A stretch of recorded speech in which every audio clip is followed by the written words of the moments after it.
Öruggur sigur í dag og 3 stig. Hvernig er fyrsta tilfinning eftir leik? Hún er frábær.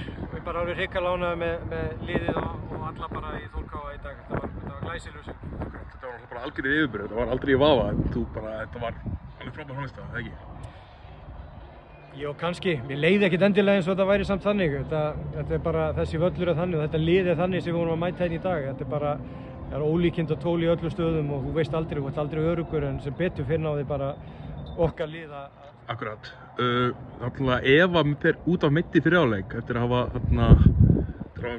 lent í vondu samstöðu og meitt sín hérna við svöra. Ertu með eitthvað sem þú getur sagt um þetta? Nei, ég veit ekkert. En hún á góða sem að eftir að hjálpa henni í gegnum þetta og hún er grjóthörð, hún er öllu vön þessi stelpa þáttur ungan aldur og ég veit að hún verður komin hérna að klína þeim í samskiptin ára vitum við.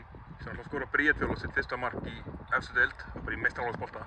Það lítur að vera flott að sjá hann og svona unga að vera að byrja að setja mörk hérna á erfiðum útivöllum og svona. Já, bara Bríetfjóla er náttúrulega bara einn af okkar leikmönnum þó hún sé með svolítið sérkennilega kennitölu með margar aðrar en þá það var aldrei spurning að markið kæmi fljótlega eftir hún byrjaði að spila og taka mikið þátt í leikjunum og hún byrjaði í dag og skoraði.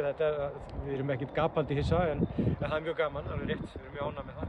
Sérlega framöndan Norðurlandslægur á næsta leik, þú hlýtur að búa sig því að ef þú mætir með þessa frammistöðu þar, það er ekki önnur 3 stig þar, eða ekki? Það er bara öðruvísi leikur og öðruvísi lið, það er bara enn einn erfið andstæðingur í þessari deild. Ég er alveg handviss um það, þetta verður mjög erfið deild við að eiga og það sýndu viðin ekki gefin ef hægt er að tala svoleiðis. Þeir eru búin að bæta vel við sig sterkt lið, góða þjálfara, alveg eins og Víkingar.